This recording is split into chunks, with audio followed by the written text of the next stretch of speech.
In today's video, I will talk about some activities to help you guys out when you're out of resin, to keep you busy and enjoying the game, because as we all know, resin is very limited and most of the activities in the game requires resin, but not everything requires resin, and we're gonna talk about all of them in this video.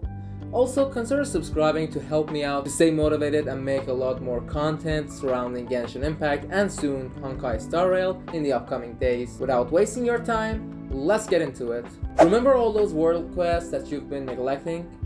Yes, I usually do the same as well, since world quests are not the most entertaining thing in the game, but they will grant you some free primo gems and other rewards, and none of them requires any resin. But since they're not the most fun thing to do and the dialogues aren't even voiced, start off by doing 1 or 2 every time you have nothing else to do, and this way it will be less tedious and those primo gems are totally worth it. Next thing you can do is exploring every single region, and I'm sure most of you have a lot of areas that you haven't even completed yet or haven't even explored properly.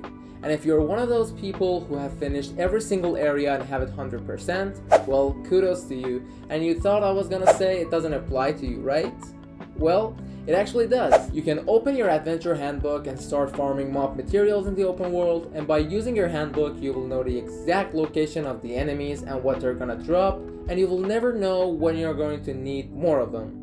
And for the most part, you can never have enough, since we always have more characters coming out in each region, and if you're interested in any reruns or upcoming characters for any particular region, just do the same thing for the mobs of that same region, or use Genshin Interactive Map and collect all the specialty items in the open world, so you don't have to rush and speedrun them when a certain character gets the rerun or we get a new release. One of the most neglected part of the game by many players in the game is Serenity Pot. Not only you can spend time decorating and building your favorite area for hours, or even farming for specialty materials by buying their seeds and planting it for a little bit more of them, you can also talk to Tubby and collect your realm coins every day, and by going to the realm depot section, you can also buy a transient resin from the realm treasure section for 1200 realm coins, which is similar to fragile resin and recharges 60 resin after using it, but keep in mind you have to use this one and not store it, because it will disappear after 7 days after being obtained, and you can have them saved for later on in the game. For the next tip, clear out Spiral Abyss after every reset. And if you already clear it every time it comes out and you want more, then try and use the characters that you normally don't use. Or maybe even use level 1 weapons to see how your character will hold up in the Abyss without having their actual built weapon. And there are many ways you can make Spiral Abyss more of a challenge and an activity that you can do over and over again without needing to spend a single resin.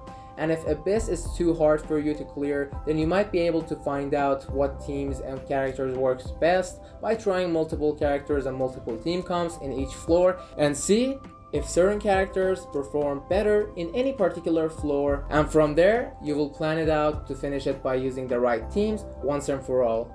All of these that I mentioned for the Abyss can also be tested in the open world. If you found a certain enemy or enemy type that is hard to deal with, by using different teams and a different way of using your characters, you might be able to get rid of them more quickly. Next one is, there are a lot of achievements in the game and you might not have finished all of them. With every new area being added into the game, we also get new achievements. And some can be really fun and some are tedious. But at the end of the day, getting more primos is always worth it, even if it's not that many. And by doing all of these achievements, it will allow you to at least have a few more extra wishes in the long run. And the last one that I could think of for this video is that you can help lower AR players to clear out bosses and domains, and you don't necessarily need to collect them. It's just fun to visit a lower level player's world and help them out. You remember the days when you needed help and wish someone had strong enough characters to kill a certain boss and clear out domains faster? So you should know how much it would mean to those people, and if you can't randomly find enough low level players in the co-op section to help them,